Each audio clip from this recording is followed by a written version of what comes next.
Alfie Gets In First by Shirley Hughes. One day, Alfie and Mum and Annie Rose were coming home from the shops. Alfie ran on ahead because he wanted to get home first.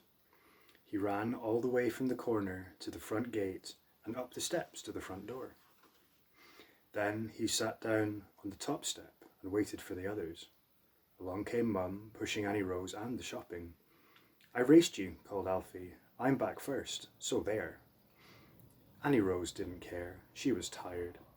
She sat back in her pushchair and sucked her thumb. Mum put the brake on the pushchair and left Annie Rose at the bottom of the steps, while she lifted the basket of shopping up to the top. Then she found the key and opened the front door. Alfie dashed in ahead of her. "I've won, I've won," he shouted. Mum put the shopping down in the hall and went back to the steps to lift Annie Rose out of her pushchair. But what do you think Alfie did then? He gave the door a great big slam. Bang! Just like that.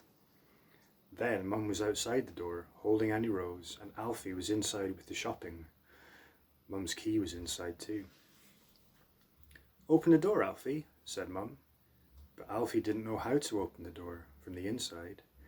The catch was too high up. Mum looked into the letterbox. "Try to reach the catch and turn it," she said. Alfie tried, but he couldn't quite reach it. "Can you put the key through the letterbox?" said Mum. But Alfie couldn't reach the letterbox either. Annie Rose was hungry as well as tired. She began to cry. Then Alfie began to cry too.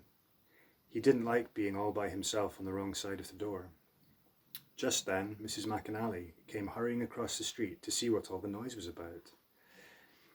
She and Mum took it in turns to say encouraging things into the letterbox, but Alfie still couldn't open the door. "Go and fetch your little chair from the sitting room, and then you'll be able to reach the catch," said Mum. But Alfie didn't try to fetch his little chair. He just went on crying, louder and louder. And Annie Rose cried louder and louder too. "There's my Maureen," said Mrs. McAnally. "I'm sure she'll be able to help."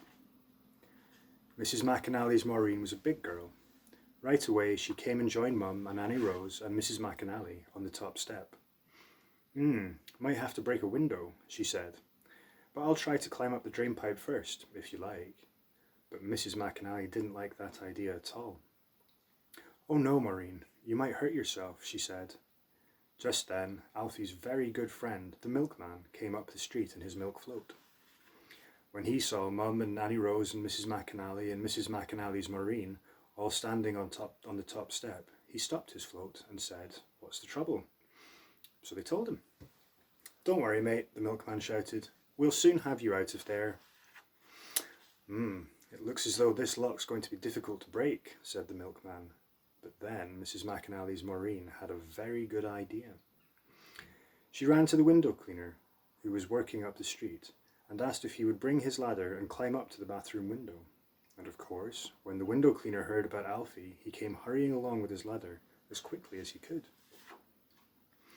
Then Mum and Annie Rose and Mrs. McAnally and Mrs. McAnally's Maureen and the milkman all stood on the top step and watched while the window cleaner put his ladder up against the house. He started to climb up to the bathroom window, but when he was halfway up the ladder, what do you think happened? The front door suddenly opened, and there was Alfie. He had managed to reach the catch and turn it, just like that, after all. He was very pleased with himself.